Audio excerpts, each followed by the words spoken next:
പൊന്നുമക്കളെ നിങ്ങളുണരണം, കുഞ്ഞുമുഖങ്ങൾ ശുദ്ധമാക്കണം, 5 നേരവും നിസ്കരിക്കണം, വഞ്ചനയുടെ നഞ്ഞ് വെടിയണം. പൊന്നുമക്കളെ നിങ്ങളുണരണം, കുഞ്ഞുമുഖങ്ങൾ ശുദ്ധമാക്കണം, 5 നേരവും നിസ്കരിക്കണം, വഞ്ചനയുടെ നഞ്ഞ് വെടിയണം. നാവ് കൊണ്ട് നാം തേനൊഴുക്കണം, നന്മ ചെയ്യുവാൻ കൈയുയർത്തണം, വേദം ഖുർആൻ എന്നു മോദണം, വേദനിക്കുവോർക്കഭയമേകണം. നാവ് കൊണ്ട് നാം തേനൊഴുക്കണം, നന്മ ചെയ്യുവാൻ കൈയുയർത്തണം, വേദം ഖുർആൻ എന്നു മോദണം, വേദനിക്കുവോർക്കഭയമേകണം. പൊന്നുമക്കളെ നിങ്ങളുണരണം, കുഞ്ഞുമുഖങ്ങൾ ശുദ്ധമാക്കണം, 5 നേരവും നിസ്കരിക്കണം, വഞ്ചനയുടെ നഞ്ഞ് വെടിയണം. പള്ളി നമ്മുടെ ഉള്ളിൽ പണിയണം, സ്നേഹം കൊണ്ടൊരു മിമ്പറുയരണം. അസ്സലാമു അലൈക്കും വറഹ്മത്തുള്ളാഹി. ബിസ്മില്ലാഹിർ റഹ്മാനിർ റഹീം. അൽഹംദുലില്ലാഹി റബ്ബിൽ ആലമീൻ. വസ്സലാത്തു വസ്സലാമു അലാ അഷ്റഫിൽ മുർസലീൻ വഅലാ ആലിഹി വഅസ്ഹാബിഹി അജ്മഈൻ. അമ്മാ ബഅദ്.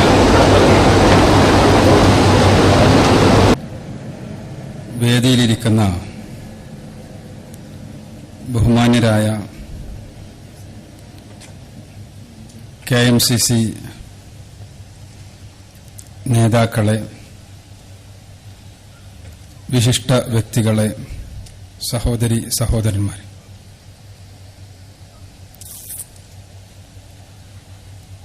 മുസ്ലിം രാഷ്ട്രീയത്തിൻ്റെ സാമൂഹ്യ സേവന മുഖത്തെ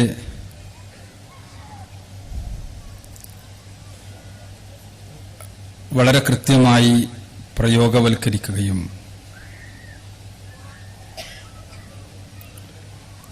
മലയാളി സമൂഹത്തിൽ മുസ്ലിം രാഷ്ട്രീയത്തിൻ്റെ നൈതികതയെയും അതിൻ്റെ ദർശനത്തെയും പകർന്നു കൊടുക്കുകയും ചെയ്യുവാൻ ഏറെ മുന്നിൽ നിൽക്കുകയും ചെയ്യുന്ന KMCCയുടെ കേരള മുസ്ലിം കൾച്ചറൽ സെന്ററിന്റെ ദുബായിലെ പ്രവർത്തകർ സംഘടിപ്പിച്ചിട്ടുള്ള ഈ ഒരു കൂട്ടായ്മയിൽ ഇസ്ലാമിക് പാരന്റിങ്ങിനെ കുറിച്ചാണ് ചർച്ച ചെയ്യുവാൻ വേണ്ടി നിർദ്ദേശിക്കപ്പെട്ടിട്ടുള്ളത്.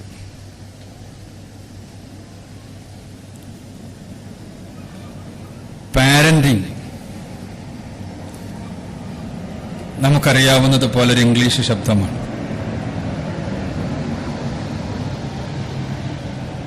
ഒരു പ്രഭാഷണത്തിന്റെ ചിട്ടവട്ടങ്ങളിൽ നിന്ന് മാറി നിന്ന്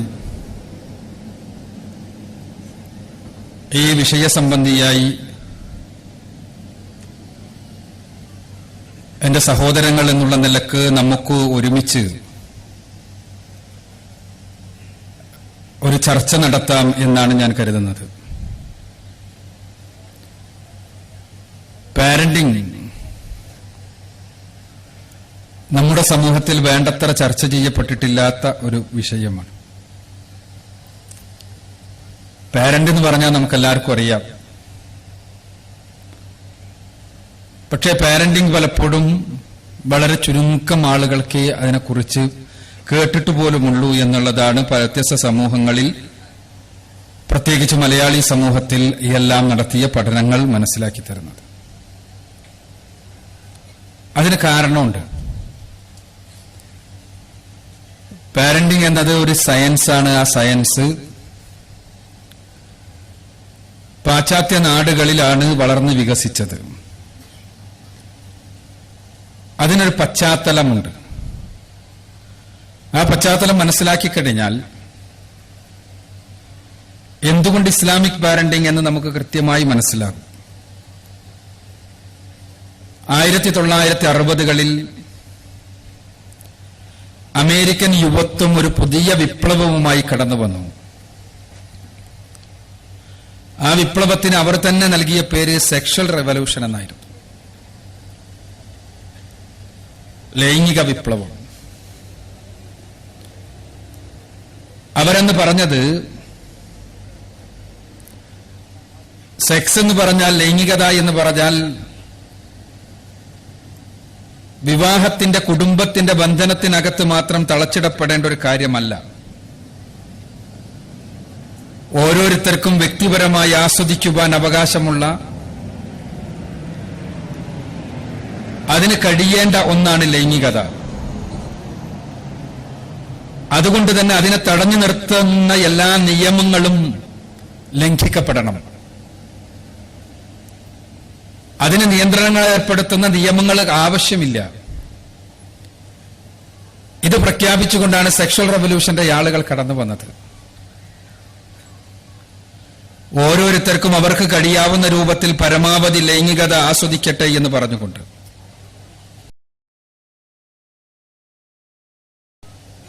ഇത് മതവും ധാർമ്മികതയും ഇല്ലാത്തൊരു സമൂഹത്തെ സംബന്ധിച്ചിടത്തോളം ഏറെ ആകർഷകമായ ഒരു ആശയമായിരുന്നു. അപ്പോൾ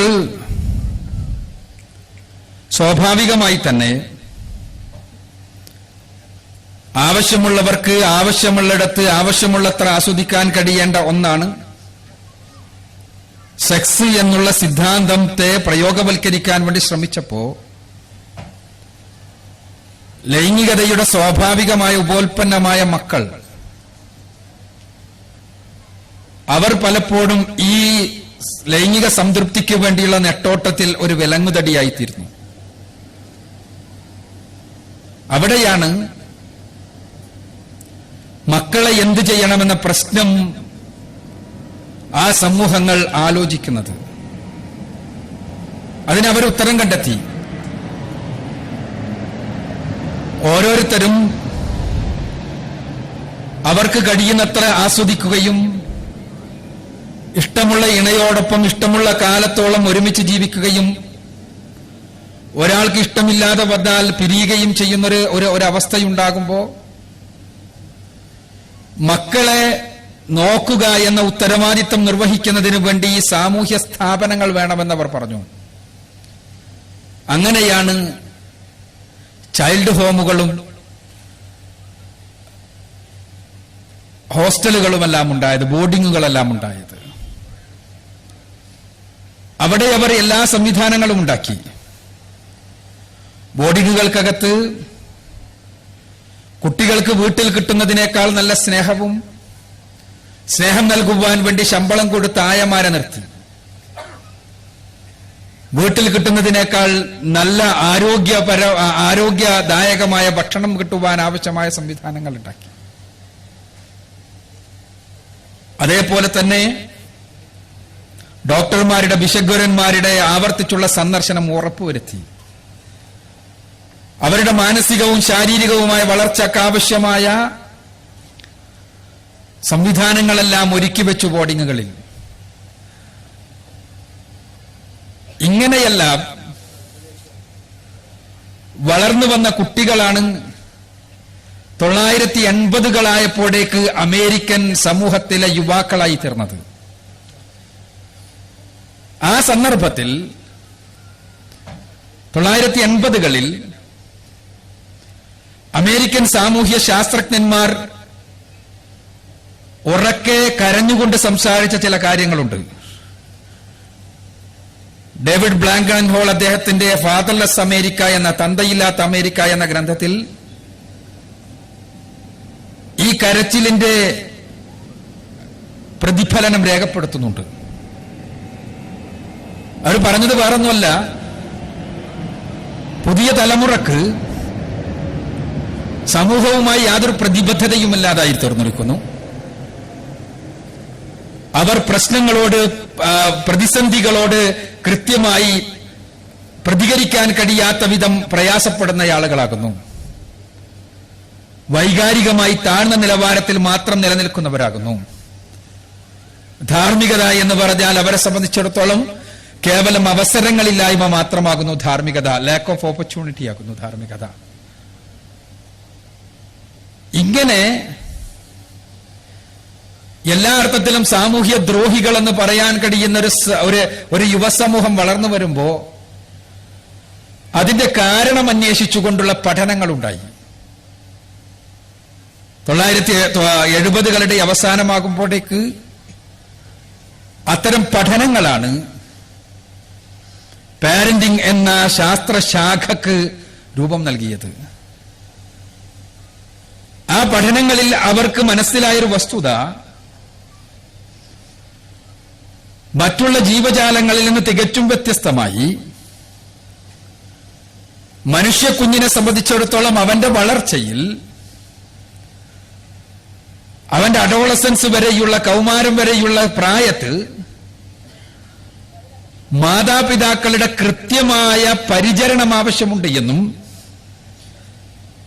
അവന്റെ ശാരീരികവും മാനസികവും വൈകാരികവും ആയ വളർച്ചയ്ക്ക് അവന്റെ അല്ലെങ്കിൽ അവളുടെ പാരന്റ്സിന്റെ മടിത്തട്ട് തന്നെ വേണമെന്നുമുള്ള വസ്തുതയാണ് അവർക്ക് തിരിച്ചറിയാൻ കഴിഞ്ഞത്. അങ്ങനെയാണ് ഓരോ പ്രായത്തിലും കുട്ടികൾക്ക് പാരന്റ്സ് എന്ത് നൽകണമെന്ന ശാസ്ത്രീയമായ പഠനമുണ്ടാകുന്നത്. അങ്ങനെയാണ് പാരന്റിംഗ് എന്ന ശാസ്ത്രശാഖ രൂപീകരിക്കപ്പെടുന്നത്. ഇന്ന് അമേരിക്കൻ യൂണിവേഴ്സിറ്റികളിൽ സൈക്കോളജി ഡിപ്പാർട്ട്മെന്റിന്റെ അപെക്സായി പാരന്റിംഗ് എന്ന ഡിപ്പാർട്ട്മെന്റുകൾ നമുക്ക് കാണാൻ കഴിയും.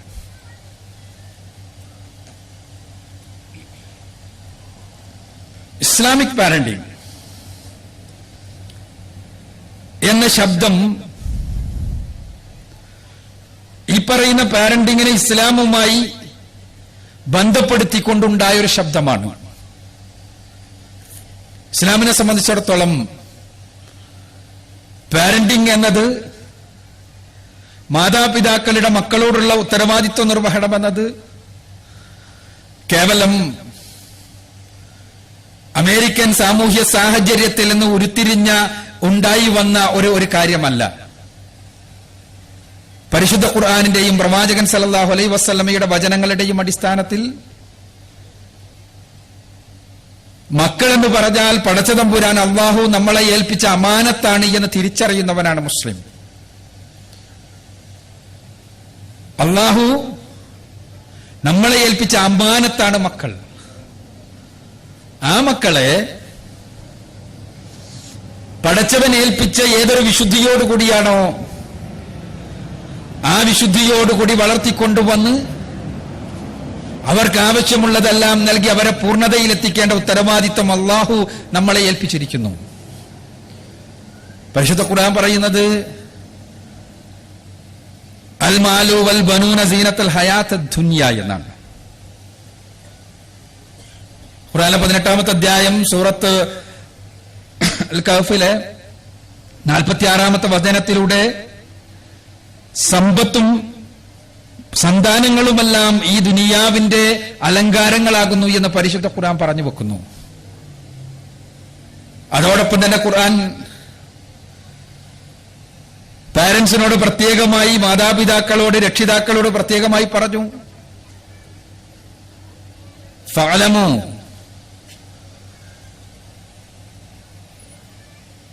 നിങ്ങൾ അറിയണം, മക്കളും സമ്പാദ്യവുമെല്ലാം ഫിത്തിനയാണ് എന്ന്, പരീക്ഷണമാണ് എന്ന് പരിശുദ്ധ ഖുർആനിൽ നിരന്തരമായി കാണാൻ കഴിയുന്ന ഒരു പദപ്രയോഗമാണത്. മക്കളും സന്താനങ്ങളുമെല്ലാം പടച്ചതമ്പുരാന്റെ പരീക്ഷണമാണ്. എന്താണ് പരീക്ഷണം എന്ന് പറഞ്ഞാൽ അർത്ഥം? സമ്പത്ത് പരീക്ഷണമാകുന്നത്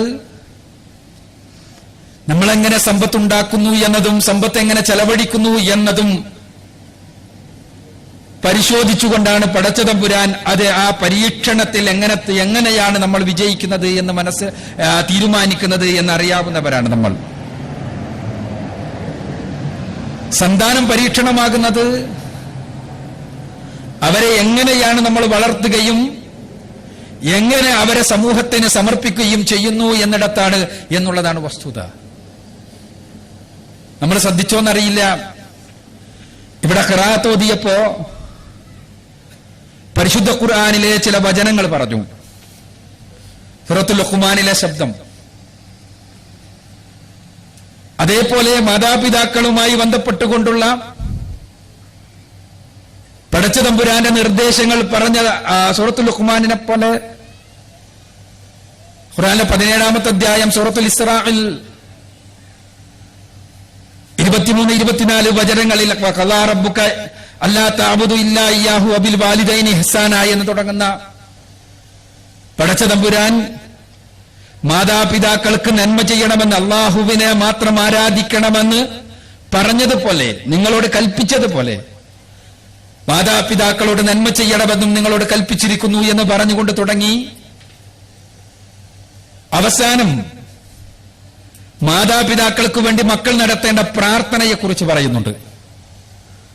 ആ പ്രാർത്ഥന എല്ലാവർക്കും അറിയാവുന്നതാണ്. റബ്ബിർഹംഹുമാ കമാ റബ്ബയാനി സഗീറ. ഈ പ്രാർത്ഥനയ്ക്ക് ഒരു സവിശേഷതയുണ്ട്. പരിശുദ്ധ ഖുർആനിൽ ഒരുപാട് പ്രാർത്ഥനകളുണ്ട്. ആ പ്രാർത്ഥനകളിൽ നിന്നെല്ലാം ഈ പ്രാർത്ഥന വേറിട്ട് നിൽക്കുന്നു. എന്തുകൊണ്ടാണ് വേറിട്ട് നിൽക്കുന്നത്? ഈ പ്രാർത്ഥന ഒരു കണ്ടീഷണൽ പ്രാർത്ഥനയാണ്, ഒരു നിബന്ധനാപൂർവമുള്ള പ്രാർത്ഥനയാണത്. അല്ലാഹുവേ, നീ ഞങ്ങളുടെ മാതാപിതാക്കൾക്ക് നീ കാരുണ്യം ചെയ്യണമേ, കാരുണ്യം വർഷിക്കണമേ. അവർ ഞങ്ങളോട് ചെറുപ്പത്തിൽ കാരുണ്യം വർഷിച്ചതുപോലെ. ഇതൊരു കണ്ടീഷനാണ്. ചെറുപ്പത്തിൽ കാരുണ്യം വർഷിച്ചിട്ടില്ലാത്ത മാതാപിതാക്കളാണെങ്കിൽ, ആ മാതാപിതാക്കളുടെ മക്കളാണ് ഈ പ്രാർത്ഥന നടത്തുന്നത് എങ്കിൽ, ആ മക്കൾ എത്ര തന്നെ വലിയ ഔലിയാക്കളായിരുന്നിട്ടും കാര്യമില്ല, ഈ പ്രാർത്ഥനക്ക് മാതാപിതാക്കൾക്ക് യാതൊരു ഫലവും ഉണ്ടാവില്ല. എന്തുകൊണ്ടെന്നാൽ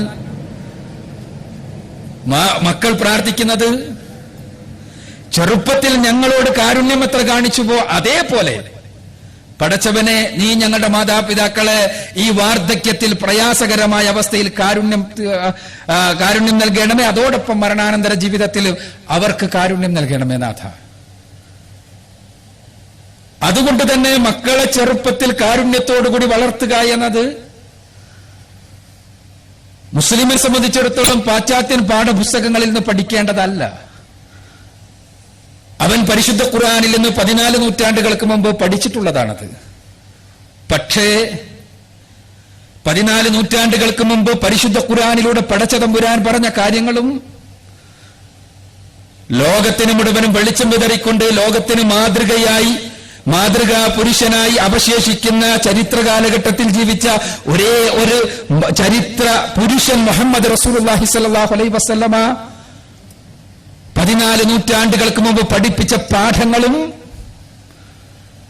ഇന്ന് പാശ്ചാത്യന്മാർ അവരുടെ മനഃശാസ്ത്ര, സാമൂഹ്യശാസ്ത്ര, കുടുംബശാസ്ത്ര പഠനങ്ങൾ നടത്തിക്കൊണ്ട് വലിയ വലിയ പാരന്റിംഗ് ഗ്രന്ഥങ്ങൾ ഉണ്ടാക്കി നമ്മുടെ മുന്നിൽ സമർപ്പിക്കുമ്പോൾ, ആ ഗ്രന്ഥങ്ങളിലെ ടെക്നിക്കൽ ടേംസ് വെച്ചുകൊണ്ട് നമ്മളോട് വിശദീകരിക്കുമ്പോൾ, ആ വിശദീകരണങ്ങളിൽ പലതും റസൂലുള്ളാഹി സ്വല്ലല്ലാഹു അലൈഹി വസല്ലമ 14 നൂറ്റാണ്ടുകൾക്ക് മുമ്പ് പറഞ്ഞതിന്റെ ആവർത്തനങ്ങൾ മാത്രമാണ് എന്ന് നമുക്ക് മനസ്സിലാക്കാൻ കഴിയും. ഇവിടെയാണ് നാം മുസ്ലിങ്ങൾ എന്നുള്ള നിലക്ക് വളരെ ഗൗരവതരമായി പഠിക്കേണ്ട ചില വിഷയങ്ങൾ മനസ്സിലാക്കേണ്ടത്. നമ്മൾ മക്കൾ മാതാപിതാക്കളുടെ സുഖത്തിനു വേണ്ടിയുള്ള, ശാരീരിക സംതൃപ്തിക്ക് വേണ്ടിയുള്ള ഒരുമിച്ചുകൂടലിൽ നിന്നുണ്ടായ കേവലം ഒരു ഉപോൽപ്പന്നം മാത്രമാണ് എന്നെഴുതിയത് മലയാളത്തിൽ മുസ്ലിം പേരുള്ള സാഹിത്യകാരനാണ്. ആ മക്കൾക്ക് കോഴിക്കുഞ്ഞിന് കോഴിമുട്ടത്തോടിനോടുണ്ടാകേണ്ട ഉത്തരവാദിത്തമല്ലാതെ മറ്റൊന്നും മാതാപിതാക്കളോട് ഇല്ല എന്ന് പറഞ്ഞതും മലയാളത്തിൽ ഒരു മുസ്ലിം സാഹിത്യകാരനാണ്. ഇവിടെയാണ് പ്രബുദ്ധരായ മലയാളികൾ ഇസ്ലാമികമായ രക്ഷാകർതൃത്വ ഉത്തരവാദിത്വത്തെക്കുറിച്ച് വളരെ ഗൗരവതരമായി മനസ്സിലാക്കേണ്ടത്. അഭിഷേകമായ ചെറിയ ചില സൂചനകൾ നൽകുക മാത്രമാണ് ഈ പരിമിതമായ സമയത്ത് നമുക്ക് ചെയ്യാൻ കഴിയുക. മനുഷ്യക്കുഞ്ഞ്, മറ്റുള്ള ജീവികളുടെ കുഞ്ഞ്, ഇത് തമ്മിൽ വളരെ അടിസ്ഥാനപരമായ ചില വ്യത്യാസങ്ങളുണ്ട്. ജീവശാസ്ത്രപരമായി തന്നെ സസ്തനികൾ എന്ന് പറഞ്ഞാൽ കുട്ടികൾക്ക് മുല കൊടുത്ത് വളർത്തുന്ന ജീവികൾക്കാണ് സസ്തനികൾ എന്ന് പറയാ, മാമൽസ്.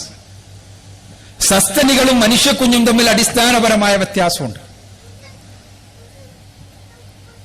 ആ വ്യത്യാസം ജീവശാസ്ത്രപരമായിട്ടുള്ള വ്യത്യാസമാണ്, കുഞ്ഞുങ്ങളും തമ്മിലുള്ള ബന്ധത്തിലുള്ള വ്യത്യാസം. ആ വ്യത്യാസം എന്താണ് എന്ന് തിരിച്ചറിയുമ്പോൾ മുതൽക്കാണ് നമുക്ക് ഈ വിഷയത്തിന്റെ പ്രാധാന്യം മനസ്സിലാവുക. എല്ലാ സസ്തനികളും ആ സസ്തനികളുടെ കുഞ്ഞുങ്ങൾ മാതാപിതാക്കളെ അവക്ക് ആവശ്യമാകുന്നത് അവയുടെ മുലകുടിപ്രായം കഴിയുന്നത് വരെ മാത്രമാണ്. ഏത് ജീവിയാണെങ്കിലും ആ ജീവിയുടെ മാതാപിതാക്കളെ ആ കുഞ്ഞിന് ആവശ്യമുള്ളത് അവയുടെ മുലകുടിപ്രായം കഴിയുന്നത് വരെ മാത്രമാണ്. മുലകുടി കഴിഞ്ഞാൽ പിന്നെ മാതാപിതാക്കളെ കുഞ്ഞിന് ഒരു ആവശ്യമില്ല. എന്നാൽ മനുഷ്യക്കുഞ്ഞ് തികച്ചും വ്യത്യസ്തമാണ്. മനുഷ്യക്കുഞ്ഞിന്റെ മുലകുടിപ്രായം പരമാവധി 2 വയസ്സാണ്. 2 വയസ്സ് കഴിഞ്ഞാൽ കുഞ്ഞിനോട്, മോനെ, ഇനി മാതാപിതാക്കളെ നിനക്ക് ആവശ്യമില്ല, നിനക്കിനി സ്വതന്ത്രമായി ജീവിക്കാമെന്ന് പറയാൻ നമുക്ക് കഴിയില്ല. അത് പറയാനും പറ്റൂല, കുഞ്ഞിന് അങ്ങനെ ജീവിക്കാനും പറ്റൂല. നമുക്കറിയാമത്. അത് പറയാൻ കഴിയുന്ന ഒരു വൈകാരികാവസ്ഥയിലല്ല മാതാപിതാക്കളെ പടച്ചതമ്പുരാൻ സൃഷ്ടിച്ചിട്ടുള്ളത്. അത് പറയാൻ പറ്റുന്ന ഒരു ശാരീരികമായ സ്വയം പര്യാപ്തതയിലല്ല കുഞ്ഞുങ്ങളെ പടച്ചവൻ സൃഷ്ടിച്ചിട്ടുള്ളത്. എന്തുകൊണ്ടാണിത്? എന്തേ അങ്ങനെ ഒരു സംവിധാനം? ബാക്കി എല്ലാ ജീവികൾക്കും മുലകുടിപ്രായം കഴിയുന്നതോടുകൂടി സ്വയം പര്യാപ്തമാകാൻ കഴിയുമെങ്കിൽ അവക്ക് പിന്നീട് മാതാപിതാക്കളുടെ യാതൊരു ആവശ്യവുമില്ല എങ്കിൽ മനുഷ്യനിൽ മാത്രം എന്തേ ഇങ്ങനെ ഒരു സംവിധാനം പടച്ചതമ്പുരാൻ ഏർപ്പെടുത്തിയത്? ഇത് മനസ്സിലാകുമ്പോഴാണ് നമ്മുടെ മാതാപിതാക്കൾ എന്നുള്ള നിലക്കുള്ള ബാധ്യതയുടെ നിർവഹണം നമുക്ക് ബോധ്യപ്പെടുക. ആ ബാധ്യത നിർവഹിക്കുന്നതിന് വേണ്ടി ഈ ഒരു സവിശേഷതയെ നമ്മൾ തിരിച്ചറിയേണ്ടതുണ്ട്. മനുഷ്യനെ സംബന്ധിച്ചിടത്തോളം മനുഷ്യക്കുഞ്ഞ് ജനിച്ച് വളരുമ്പോ അത് വളർന്ന് ഒരു മറ്റു ജീവികളിൽ നിന്ന് വ്യത്യസ്തമായി അവയുടെ തലച്ചോറിന്റെ വളർച്ച പ്രധാനമായും നടക്കുന്നത് മാതാപിതാക്കളുടെ മടിയിൽ വെച്ചാണ്.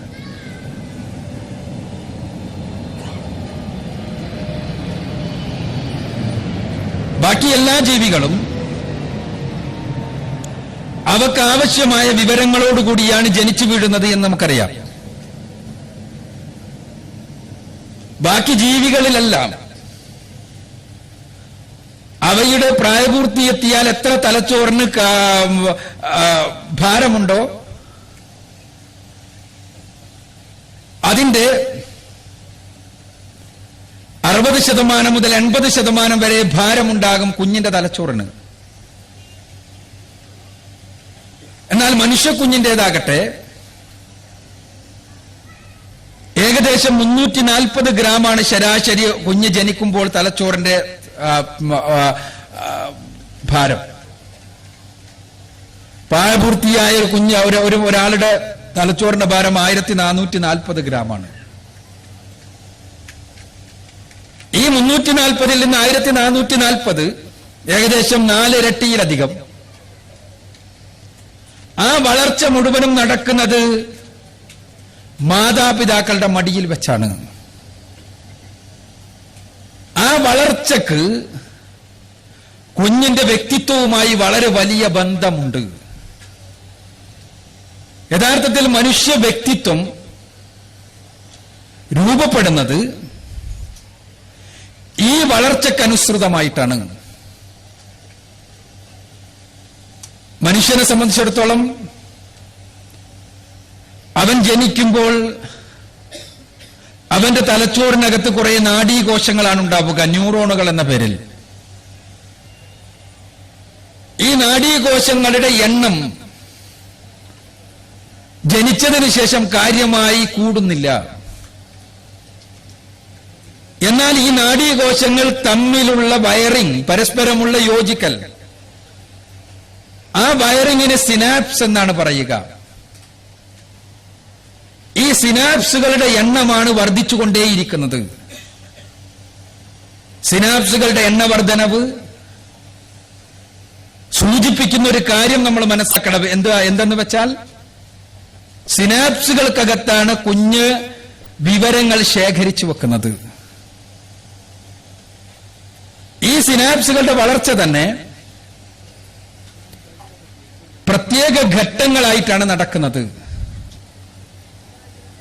ഒന്നാമതായി, ജനിച്ച് ആദ്യത്തെ 8 മാസക്കാലം അതിദ്രുതഗതിയിൽ സിനാപ്സുകൾ വളരും. 8 മാസം കഴിഞ്ഞ് 3 വയസ്സ് വരെയുള്ള പ്രായത്തിൽ സിനാപ്സുകളുടെ എണ്ണം മെല്ലെ മെല്ലെ മെല്ലെ വളരും. 3 വയസ്സ് മുതൽ 12 വയസ്സ് വരെയുള്ള സമയത്ത് സിനാപ്സുകളുടെ എണ്ണം വർദ്ധിക്കുന്നില്ല. പക്ഷേ ആ സിനാപ്സുകളെ ഒന്ന് വെട്ടിനിരപ്പാക്കുകയും അതിൽ ഒരു സിസ്റ്റം ഡെവലപ്പ് ചെയ്യുകയും ചെയ്യും. 12 വയസ്സാകുന്നതോടുകൂടി തലച്ചോറിന്റെ വളർച്ച ഏതാനും പൂർത്തിയാകും. ഈ വളരുന്ന സന്ദർഭങ്ങളിലെല്ലാം കുഞ്ഞ് ലോകത്തെ പഠിച്ചുകൊണ്ടിരിക്കുകയാണ്. പാരന്റിങ്ങിനെ കുറിച്ച് പറയുമ്പോൾ എപ്പോഴാണ് പാരന്റിങ് ആരംഭിക്കേണ്ടത് എന്ന ചോദ്യം പലപ്പോഴും ചോദിക്കാറുണ്ട്. പാരന്റിംഗ് എന്ന് പറഞ്ഞാൽ കുഞ്ഞുങ്ങളെ പരിചരിക്കലാണല്ലോ. കുഞ്ഞുങ്ങളെ പരിചരിക്കാൻ ആരംഭിക്കേണ്ടത് എപ്പോഴാണ്? പല ഉത്തരങ്ങളുണ്ടാകും. കുഞ്ഞുങ്ങളെ നോക്കാൻ, ശ്രദ്ധിക്കാൻ, മാനസികവും ശാരീരികവുമായി പക്വതയോടുകൂടി കുഞ്ഞുങ്ങളെ വളർത്താൻ ആരംഭിക്കേണ്ടത് കുഞ്ഞ് ജനിച്ചതിന് ശേഷമാണെന്ന് അഭിപ്രായം ഉണ്ടാകും, 2 വയസ്സിന് ശേഷമാണെന്ന് അഭിപ്രായം ഉണ്ടാകും, പല അഭിപ്രായങ്ങൾ ഉണ്ടാകും. എന്നാൽ കുഞ്ഞെന്താണ് എന്നും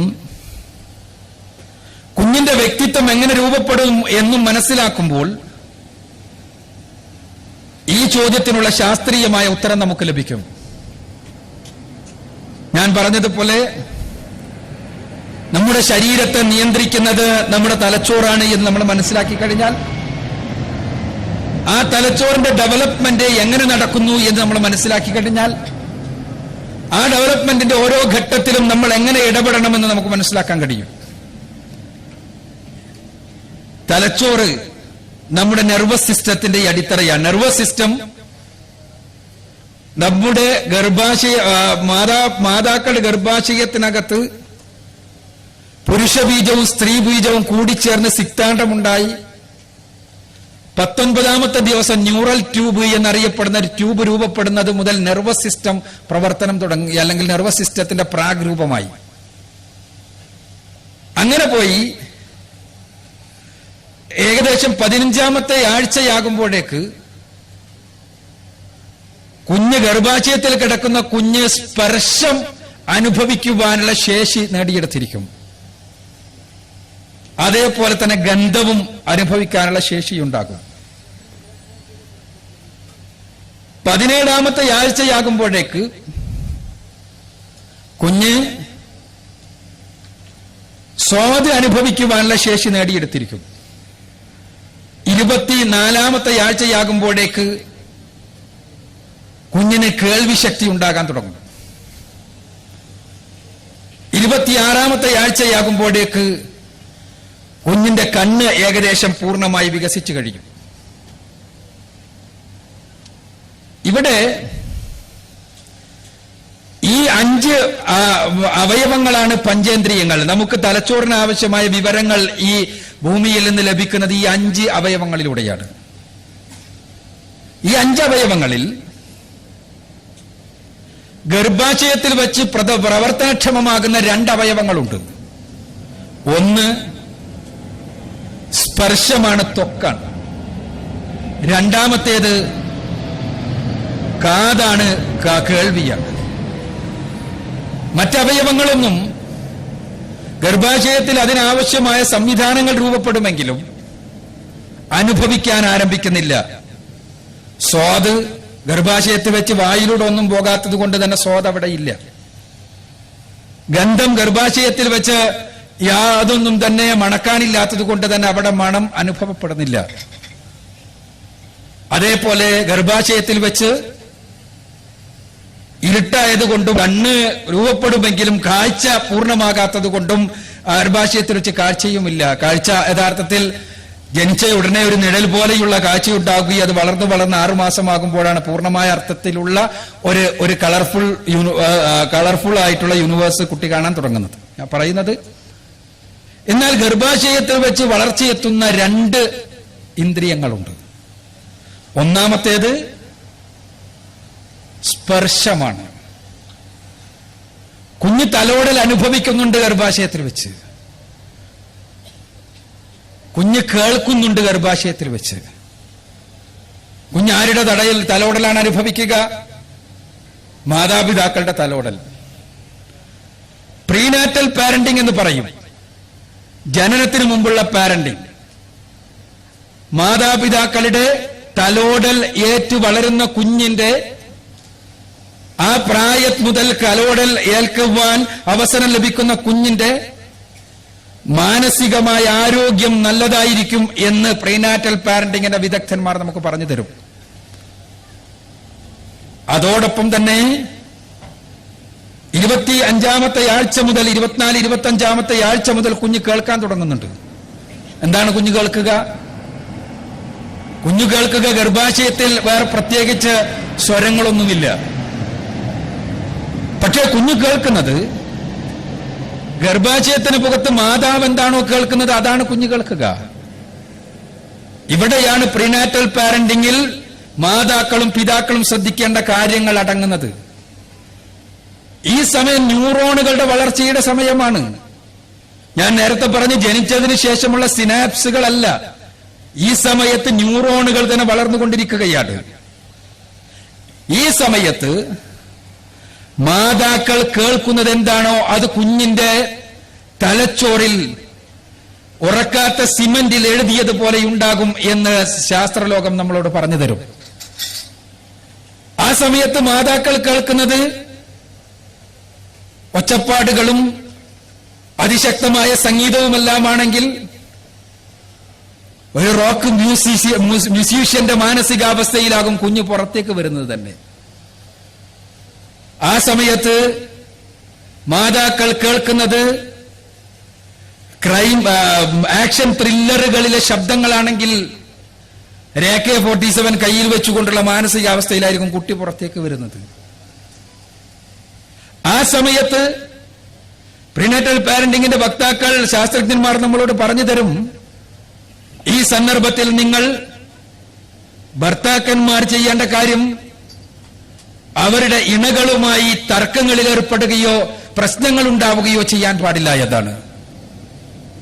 എപ്പോഴും വീട്ടിൽ വഴക്കുണ്ടാക്കുന്ന ഒരു പിതാവ്, വീട്ടിൽ ശബ്ദകോലാഹലങ്ങളാണ് സൃഷ്ടിക്കപ്പെടുന്നതെങ്കിൽ വാപ്പാനെ കുറിച്ച് ഒരു വില്ലന്റെ മാനസികാവസ്ഥയിലായിരിക്കും കുഞ്ഞ് പുറത്തേക്ക് വരുന്നത് തന്നെ എന്നർത്ഥം. ഇത് വളരെ തമാശയോടുകൂടി നമ്മൾ കേൾക്കേണ്ട കാര്യമല്ല. ഈ സമയത്ത് നമ്മുടെ മാതാക്കൾ എന്ത് കേൾക്കുന്നു എന്നത് വളരെ പ്രധാനപ്പെട്ടതാണ്. ആ സമയത്ത് നന്മ നിറഞ്ഞ സംസാരം കേൾക്കാൻ കഴിയണം. ആ സമയത്ത് നന്മ നിറഞ്ഞ കാര്യങ്ങൾ കേൾക്കാൻ സാധിക്കണം. ആ സമയത്ത് പരിശുദ്ധ ഖുർആന്റെ പാരായണം നിങ്ങൾ കേട്ടുനോക്കൂ. കേൾക്കുന്ന എന്റെ സ്വരം കേൾക്കുന്ന മാതാക്കളോടായിട്ടാണ് ഞാൻ സൂചിപ്പിക്കുന്നത്. ആ സന്ദർഭത്തിൽ പരിശുദ്ധ ഖുർആന്റെ സുന്ദരമായ പാരായണം നിങ്ങൾ ആവർത്തിച്ച് കേട്ടുനോക്കൂ. ഉറപ്പായിട്ടും എനിക്ക് പറയാൻ കഴിയും, കുഞ്ഞു ജനിച്ചാൽ പരിശുദ്ധ ഖുർആനോടുള്ള പ്രതിപത്തി നിങ്ങൾക്ക് കാണാൻ കഴിയുമെന്ന്. നിങ്ങൾ ആ സമയത്ത് നന്നായി വായിച്ചു നോക്കൂ. ഒരല്പം സ്വരത്തോടു കൂടി നല്ലൊരു വായനക്കാരനായ കുഞ്ഞിനെ നിങ്ങൾക്ക് വളർത്തിയെടുക്കാൻ കഴിയും ആ സന്ദർഭത്തിൽ മുതൽ. അതേസമയം നമ്മൾ പലപ്പോഴും ഇന്നത്തെ ഒരു ശാരീരികാവസ്ഥയനുസരിച്ച് ഗർഭകാലം എന്ന് പറഞ്ഞാൽ തലയണയിൽ കാല് കയറ്റി വെച്ച് പൂർണ്ണമായ റെസ്റ്റ് എടുക്കേണ്ട കാലമാണ് പലപ്പോഴും. ആ സമയത്ത് സമയം കൊല്ലാൻ വേണ്ടിയും സ്നേഹം പ്രകടിപ്പിക്കാൻ വേണ്ടിയുമെല്ലാം ഭർത്താക്കന്മാരും ഭാര്യമാരും എല്ലാവരും കേൾക്കുന്നതും കാണുന്നതും കുഞ്ഞിന്റെ മനസ്സിനെ മലീമസപ്പെടുത്തുന്നതാണെങ്കിൽ അവിടെ നിന്ന് നമുക്ക് അതിന് വിട പറയാൻ നമുക്ക് കഴിയണം. അപ്പോൾ മാത്രമേ ആ പറഞ്ഞ പടച്ചതമ്പുരാൻ പറഞ്ഞ കാരുണ്യം കുഞ്ഞിനോട് കാണിച്ചവരായി തീരുവാൻ നമുക്ക് സാധിക്കുകയുള്ളൂ. അല്ലെങ്കിൽ കുഞ്ഞ് കേടുവന്നിട്ട് ആ കേടുവന്നതിന് ശേഷം അതിനെക്കുറിച്ച് വേവലാതിപ്പെടുന്നത് കൊണ്ട് കാര്യം മാത്രം പ്രസക്തമായ കാര്യമൊന്നുമില്ല. ആ കുഞ്ഞിനെ വളർത്തിയതും വലുതാക്കിയതുമെല്ലാം അതിന്റെ അടിസ്ഥാനത്തിൽ നമ്മൾ ശ്രദ്ധിക്കാതെയാണെങ്കിൽ നമ്മൾ അതിനെക്കുറിച്ച് ഒരുപാട് വേവലാതിപ്പെടുന്നത് കൊണ്ട് കാര്യമില്ല എന്നാണ് ഞാൻ പറഞ്ഞതിന്റെ ചുരുക്കം. ഇനി കുഞ്ഞ് ജനിക്കുന്നത് മുതൽ പ്രീനാറ്റൽ പാരന്റിംഗ് കഴിഞ്ഞ് പോസ്റ്റ് നാറ്റൽ പാരന്റിംഗ് ആയി. ജനിക്കുമ്പോ അല്ലാഹു സുബ്ഹാനഹു വ തആല പെൺശരീരത്തിൽ അത്ഭുതകരമായ കുറേ സംവിധാനങ്ങൾ കുഞ്ഞിന്റെ ജനനത്തിനും കുഞ്ഞിന്റെ വളർച്ചക്കും ആവശ്യമായ വിധത്തിൽ ചെയ്തു വെച്ചിരിക്കുന്നു. നമുക്കറിയാം, അത് ഏറ്റവും പ്രധാനപ്പെട്ട ഒരു അത്ഭുതം. കുഞ്ഞ് ജനിക്കുന്നതോടുകൂടി മാതാവിന്റെ ശരീരത്തിൽ സ്രവിക്കുവാൻ ആരംഭിക്കുന്ന മുലപ്പാലാണ്. മുലപ്പാൽ വല്ലാത്തൊരു അത്ഭുതമാണ്. അത്ഭുതം എന്ന് പറയുമ്പോ നമുക്ക് ഇപ്പോ ദുബായിലെല്ലാം വരാൻ പോകുന്ന എന്തോ മാന്ത്രികാത്ഭുതത്തെ കുറിച്ച് ചർച്ചകളാണ് നടക്കുന്നത്. എന്തോ ഒരു മാന്ത്രിക ഗ്രൂപ്പ് എങ്ങാനും ദുബായിൽ വരാൻ പോകുന്നുണ്ടത്രേ. അവർ ആകാശത്തിൽ നിന്ന് ഭൂമിയിലേക്ക് ചാടുകയും ഭൂമിയിൽ നിന്ന് ആകാശത്തേക്ക് ചാടുകയും എല്ലാം ചെയ്യുമെന്ന വർത്തമാനമാണ്. അവർ ചെയ്യുന്നതും ചെയ്യാത്തതുമായിട്ടുള്ള വർത്തമാനങ്ങളാണ് ഇന്ന് പ്രചരിച്ചുകൊണ്ടിരിക്കുന്നത്. യഥാർത്ഥത്തിലുള്ള അത്ഭുതം നമ്മുടെ എല്ലാം ശരീരത്തിൽ അല്ലാഹു സുബ്ഹാനഹു വ തആല ഏർപ്പെടുത്തിയിട്ടുള്ള അള്ളാഹുവിന്റെ അനുഗ്രഹങ്ങളാണ്. കുഞ്ഞ് ജനിക്കുന്നതോടുകൂടി മാതാവിന്റെ സ്തനത്തിൽ ഉരുവപ്പെടുന്ന ആ മുലപ്പാലുണ്ടല്ലോ, കുഞ്ഞിന് എന്തൊക്കെ രൂപത്തിലുള്ള വളർച്ച ആവശ്യമുണ്ടോ അതിനെല്ലാം പറ്റിയ രൂപത്തിൽ പടച്ച തമ്പുരാൻ കൃത്യമായി തയ്യാറാക്കിയ ഒരു സിദ്ധ ഔഷധം. അതിൽ ആന്റിബോഡികളുണ്ട്. കുഞ്ഞ് പുറത്തേക്കാ വരുന്നത്. സ്വാഭാവികമായി രോഗാണുക്കളുടെ ലോകമാണിത്. അവിടെ കുഞ്ഞിനെ പ്രതിരോധിച്ചു നിർത്താൻ നിങ്ങൾക്ക് ആന്റിബയോട്ടിക്കുകൾ ആവശ്യമില്ല. ആന്റിബോഡികൾ അതാ മുലപ്പാലിലുണ്ട്.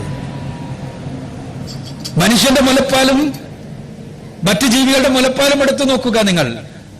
മനുഷ്യന്റെ മുലപ്പാലിൽ കാർബോഹൈഡ്രേറ്റ് കൂടുതലാണ്.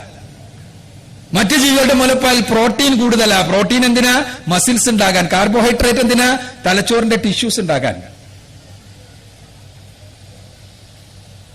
ആ മുലപ്പാല് കൊടുക്കുമ്പോ വരെ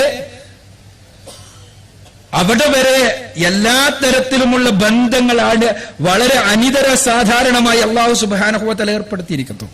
മനുഷ്യനിൽ കുഞ്ഞു മുലപ്പാല് ചപ്പി കുടിക്കുന്ന സന്ദർഭത്തിൽ കുഞ്ഞിന്റെ ശരീരത്തിൽ മാതാവിന്റെ ശരീരത്തിൽ ഉണ്ടാകുന്ന ഒരു ഹോർമോണാണ് ഓക്സിറ്റോസിൻ എന്ന ഹോർമോൺ. അത്ഭുതകരമാണ് മനുഷ്യ ശരീരത്തിലെ സംവിധാനങ്ങൾ. നിങ്ങൾ ആലോചിക്കുക, കുഞ്ഞ് മാതാവിന്റെ മുല കുടിക്കുന്ന സന്ദർഭത്തിൽ നമുക്കറിയാം മുല ചപ്പി കുടിക്കണം കുഞ്ഞ്. അങ്ങനെ കുടിക്കുന്ന സന്ദർഭത്തിൽ ആ കുഞ്ഞിന്റെ ചുണ്ടുകൊണ്ടുള്ള മുലക്കണ്ണിയിലെ പ്രവർത്തനത്തോടനുബന്ധിച്ച് അവിടെയുള്ള ന്യൂറോണുകൾ നാഡികൾ നേരെ തലച്ചോറിലേക്ക് വിവരം കൊടുത്ത് തലച്ചോറിന്റെ ഹൈപ്പോതലാമസ് വിവരം കൊടുക്കുന്നത് അനുസരിച്ച് ശരീരത്തിൽ ഓക്സിറ്റോസിൻ എന്ന ഹോർമോൺ ഉണ്ടാകുന്നു. ഈ ഓക്സിറ്റോസിന്റെ ഒരുപാട് സവിശേഷതകളുണ്ട്. ഈ ഓക്സിറ്റോസിൻ ഈ മാതാവിൽ നിന്ന് മുലപ്പാലിനോടൊപ്പം കുഞ്ഞിലേക്ക് എത്തുന്നു. അതിന്റെ വലിയൊരു ധർമ്മം എന്താണെന്ന് അറിയാമോ നമുക്ക്? മാതാവും കുഞ്ഞും തമ്മിലുള്ള അറ്റാച്ച്മെന്റ് കൂടുന്നു.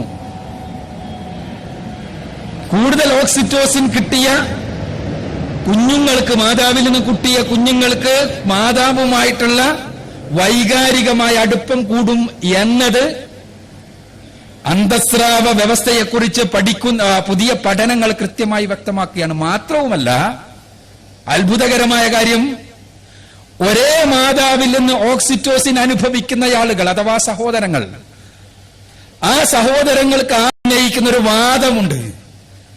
റസൂലുള്ളാഹി സ്വല്ലല്ലാഹു അലൈഹി വസല്ലം സാഹോദര്യ ബന്ധത്തെ പോലെ തന്നെ പ്രധാനപ്പെട്ടതാണ് മുലകുടി ബന്ധമെന്ന് പറഞ്ഞത്. സാഹോദര്യ ബന്ധത്തിന് തുല്യമാണ് മുലകുടി ബന്ധമെന്ന് പറഞ്ഞത്. വിമർശകന്മാർ പറയാറുള്ളത്, പഴയ കാലത്ത് ഗ്രീക്കുകാർ വിചാരിച്ചിരുന്നത് മുലപ്പാലിലൂടെയാണ് പാരമ്പര്യം പകരുന്നത് എന്നായിരുന്നു. അത് മുഹമ്മദ് കോപ്പിയടിച്ചത് കൊണ്ടാണ് മുലകുടി ബന്ധത്തെ സാഹോദര്യ ബന്ധത്തിന് സമാനമാക്കിയത് എന്നാണ്.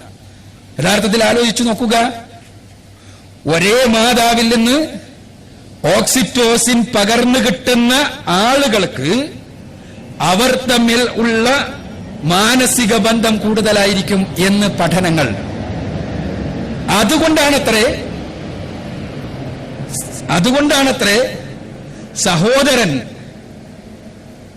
സഹോദരിയിൽ പെണ്ണിനെ കാണാൻ കഴിയാത്ത അവസ്ഥാവിശേഷം ഉണ്ടാകുന്നത്. പുരുഷ ശരീരത്തിന്റെയും സ്ത്രീ ശരീരത്തിന്റെയും ഘടനയനുസരിച്ച് പെണ്ണിന്റെ നഗ്നത സ്വാഭാവികമായും പുരുഷ ശരീരത്തെ ഉത്തേജിപ്പിക്കുകയും ആ ഉത്തേജനം ചില പ്രത്യേക ഹോർമോണുകൾക്ക്, ടെസ്റ്റോസ്റ്ററോൺ എന്ന ഹോർമോണിന് രൂപം നൽകുകയും അത് ശരീരത്തെ ലൈംഗികമായി പ്രചോദിപ്പിക്കുകയും എല്ലാം ചെയ്യുമെന്നുള്ളത് വസ്തുതയാണ്. ആ പുരുഷനെ സംബന്ധിച്ചിടത്തോളം അവന് കണ്ണിനിഷ്ടപ്പെടുന്ന ഏത് സ്ത്രീയാണെങ്കിലും ഇതെല്ലാം ശാരീരികമായി നടന്നിരിക്കും. എന്നാൽ സ്വന്തം പെങ്ങൾ എത്ര സുന്ദരിയാണെങ്കിലും അത് നടക്കാതിരിക്കുന്നത് ഈ ഓക്സിറ്റോസിൻ ബന്ധമാണ് എന്ന് അന്തസ്രാവ വ്യവസ്ഥയെക്കുറിച്ച് പഠിച്ച ശാസ്ത്രജ്ഞന്മാർ സൂചിപ്പിക്കുന്നു. എങ്കിൽ നമ്മൾ തിരിച്ചു ചോദിക്കുക, എന്തേ ഇന്ന് അങ്ങനെയല്ലാത്ത സംഭവങ്ങൾ നമ്മൾ കേൾക്കേണ്ടി വരുന്നു? എന്തേ ഇന്ന് സ്വന്തം പെങ്ങളിൽ പെണ്ണിനെ കാണുന്ന, സ്വന്തം മാങ്ങളയിൽ ആണിനെ കാണുന്ന, സ്വന്തം മക്കളിൽ പെൺകുട്ടികളിൽ വരെ പെണ്ണിനെ കാണുന്ന അവസ്ഥാവിശേഷം ഉണ്ടാകുന്നു എന്ന ചോദ്യത്തിന്റെ അന്തസ്രാവ വ്യവസ്ഥ പ്രകാരമുള്ള ഉത്തരം അവർക്കൊന്നും വേണ്ടത്ര ഓക്സിറ്റോസിൻ മാതാവിൽ നിന്ന് കിട്ടിയില്ല എന്നതാണ്. അതിനർത്ഥം പടച്ചതമ്പുരാൻ പരിശുദ്ധ ഖുർആനിൽ പറഞ്ഞതുപോലെ 2 വർഷം മുല കൊടുക്കാൻ മാതാക്കൾ സന്നദ്ധമായില്ല എന്നതാണ്. എന്താ മുല കൊടുക്കാനുള്ള മടി? സൗന്ദര്യത്തെക്കുറിച്ച് നമ്മുടെ തെറ്റായ ധാരണകൾ നമ്മൾ അടിച്ചേൽപ്പിച്ചിരിക്കുകയാണ്. മുതലാളിത്തം. എന്താ സൗന്ദര്യം എന്ന് പറഞ്ഞാൽ? മാതാവാകാതിരിക്കലാണ് സൗന്ദര്യം.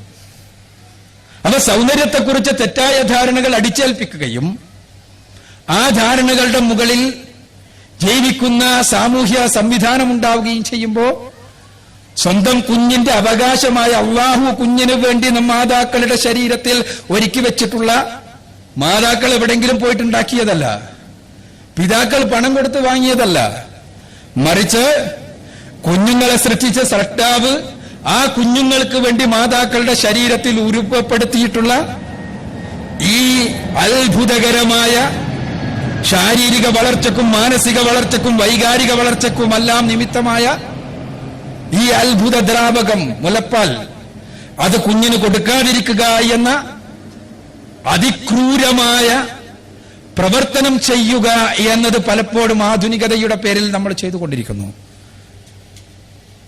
പോസ്റ്റ് നാറ്റൽ പാരന്റിങ്ങിന്റെ 1ാമത്തെ പാഠം കുഞ്ഞിന്റെ അവകാശമാണ് മുലപ്പാൽ എന്നതാണ്. 2 വയസ്സുവരെ കുഞ്ഞിന്റെ അവകാശമാണത്. അത് തടഞ്ഞു വെക്കുന്നവർക്ക് ഈ ദുനിയാവിൽ നിന്ന് തന്നെ പലപ്പോഴും തിരിച്ചടിയുണ്ടാകുമെന്നത് സ്തനാർബുദവുമായി ബന്ധപ്പെട്ട കണക്കുകൾ കൃത്യമായി നമ്മളെ പറഞ്ഞു തരുകയും ചെയ്യുന്നുണ്ട്. അങ്ങനെ കുഞ്ഞ് മുലപ്പാല് കുടിച്ച് വളരാൻ തുടങ്ങുന്നു. കുഞ്ഞിന്റെ ഞാൻ നേരത്തെ സൂചിപ്പിച്ചു 8 മാസം വരെയുള്ള സമയം നമ്മെ സംബന്ധിച്ചിടത്തോളം കുഞ്ഞൊരു പ്രതികരണമില്ലാതെ നമ്മൾ എന്തെങ്കിലും ചലിപ്പിക്കുമ്പോൾ മാത്രം കുഞ്ഞ് മെല്ലെ ചിരിക്കാൻ തുടങ്ങി.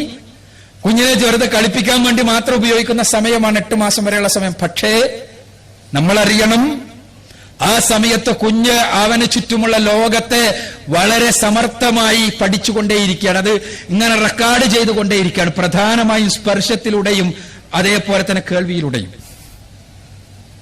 കുഞ്ഞ് കേട്ടുകൊണ്ടും സ്പർശിച്ചുകൊണ്ടും ആ സമയത്ത് അവന് ചുറ്റുമുള്ള ലോകത്തെ അറിഞ്ഞുകൊണ്ടേയിരിക്കുകയാണ് വളരെ സ്പീഡിൽ. സിനാപ്സുകളുടെ വളർച്ച അതിദ്രുതമാണ് ആ സമയത്ത്. കാണുന്നത് കേൾക്കുന്നത് മുഴുവനും സ്പർശിക്കപ്പെടുന്നത് മുഴുവനും റെക്കോർഡ് ചെയ്തുകൊണ്ടേയിരിക്കുകയാണ് ആ സമയം. ആ സമയത്ത് കുഞ്ഞ് കേൾക്കേണ്ടതേ കേൾക്കാവൂ. കുഞ്ഞിന് സ്പർശം മൂലം അംഗീകാരം കിട്ടണം. മനുഷ്യരെല്ലാം ജനിക്കുന്നത് 2 തരം ഹങ്കറുമായിട്ടാണ് എന്ന് മനഃശാസ്ത്രം പറയും. 2 തരം ഹങ്കർ, 2 തരം വിശപ്പ് മനുഷ്യനുണ്ട്. ആ വിശപ്പിന്റെ പൂർത്തീകരണത്തിന് വേണ്ടി ആ വിശപ്പില്ലായ്മ ചെയ്യാൻ വേണ്ടി മനുഷ്യൻ ശ്രമിച്ചുകൊണ്ടേയിരിക്കും. ഒന്നാമത്തെ ഹങ്കർ ടച്ച് ഹങ്കറാണ്. രണ്ടാമത്തെ ഹങ്കർ റെക്കഗ്നിഷൻ ഹങ്കറാണ്.